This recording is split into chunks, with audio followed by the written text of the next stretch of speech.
March 2013, Richard Mujica, a workshop participant who also works with the Ministry of Cultures, sent to the workshop email list a document that came from a Cochabamba-based group. The document was titled, Respecting Cultural and Intellectual Property, Respecting Cultural and Intellectual,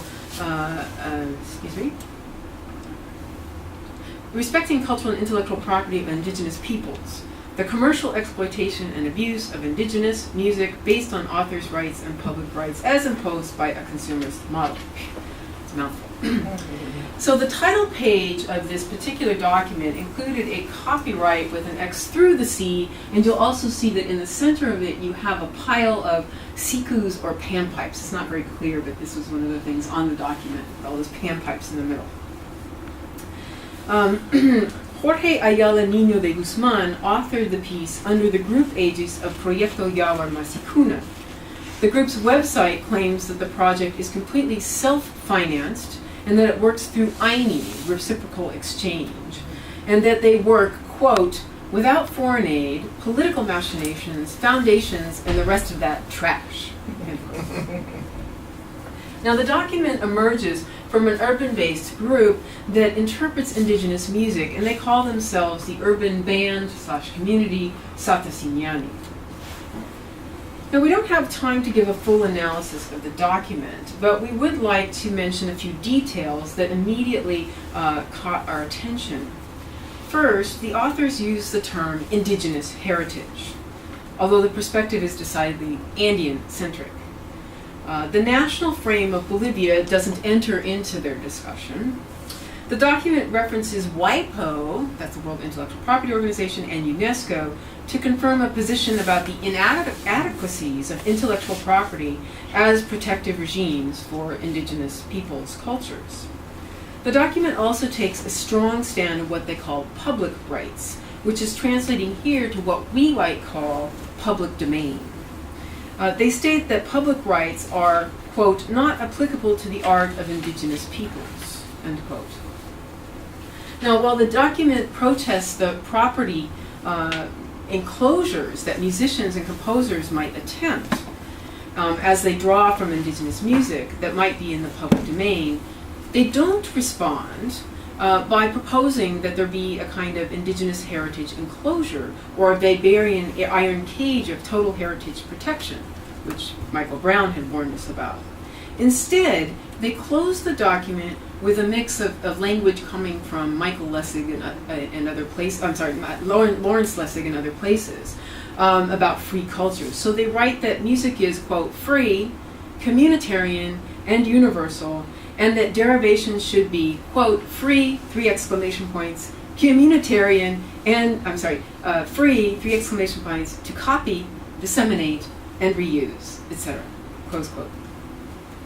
So we find this document relevant to our work because of its free culture discourse, its selective reference to relevant global entities like WIPO and UNESCO, and because of its discussion of the public domain. Very interesting.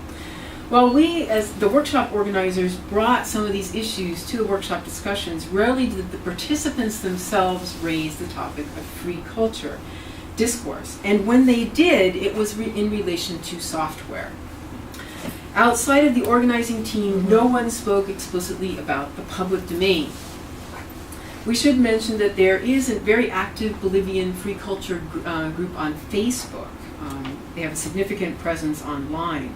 However, free culture ideas like those suggested by the authors of this document still reflect a limited and relatively more privileged sector of Bolivian society, one that has regular internet access. So we are interested in seeing how these discourses might move through different levels of Bolivian indigeneity in realms outside of software and with those who may not be so well connected yet in the digital world. So concluding, intangible futures. We return to the blurred lines of economic and cultural rights realms. Even if global governing structures have attempted to separately manicure the economic rights in intellectual property and cultural rights in heritage, Bolivians have thrown these fields together for some time.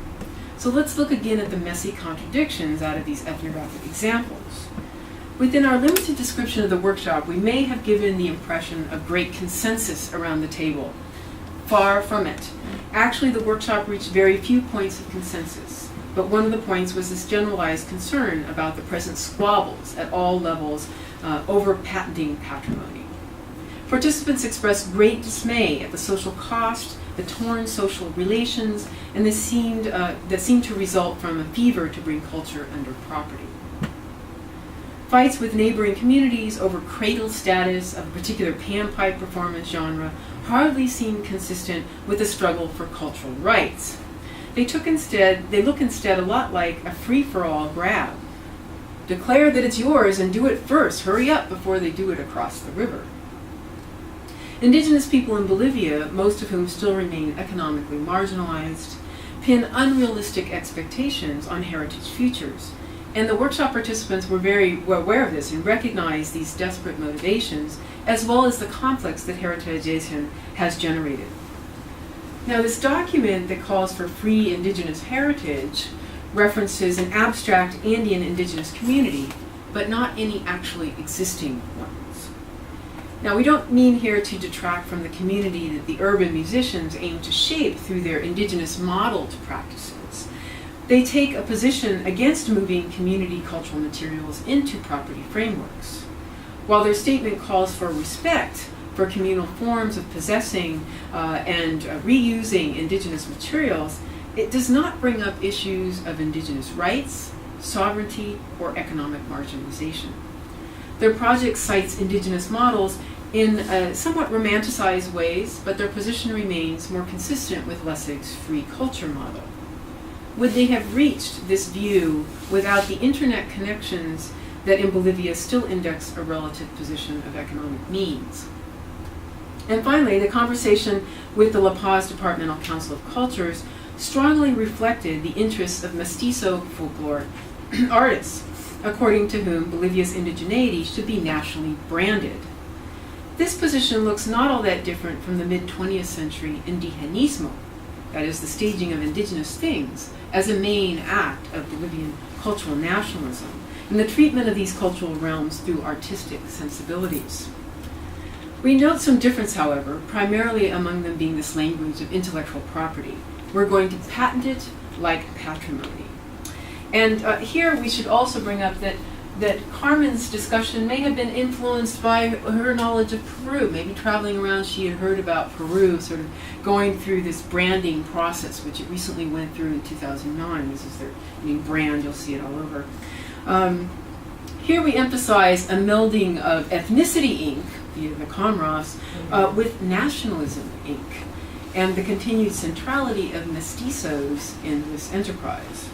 So what do these diverse examples tell us about how Bolivians are understanding heritage in this unique moment of Bolivia's history? In the middle of this pro-indigenous, anti-neoliberal state, the approach to heritage is not all that different from previous governments.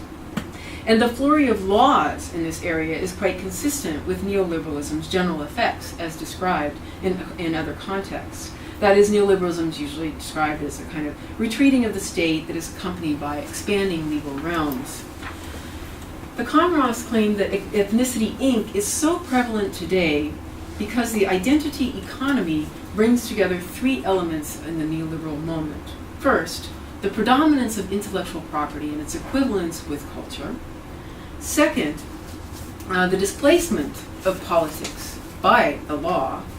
And third, the naturalization of this kind of trope of identity. As we have suggested, however, neoliberalism's effects are far from uniform. What does it mean when a purportedly anti-neoliberal government enters a process of complete legal overhaul? That's what Bolivia is living through right now. In a context in which Bolivians are discussing multiple antiproyectos de ley, or plans of laws from everything for natural resources, heritage, right to prior consultation, politics do not seem to have been displaced by the law. Instead, politics seem to have invaded the law. Politics seem to have invaded the law, or at least for the moment. Heated debates surround the proposals for new laws, and these conversations are happening not only in Congress, but also in other areas of civil society. We are struck by the almost emancipatory hopes that Bolivians place on the reformulation of their constitutional and legal structures. So a prevailing sentiment is the laws are unjust, so if we just change the laws, make the laws just, voila, the problem will be solved. In Bolivia, politics have not been displaced by the law, at least not yet. However, we do not find that even under a pro-indigenous regime, supposedly working through a radical process of change, there seems to be this kind of heightened drive for all to enter this kind of fray of the cultural marketplace, where culture, that the kind of neoliberalization of culture still seems to be very present in all of this context. And I thank you, and I look forward to hearing your comments and questions.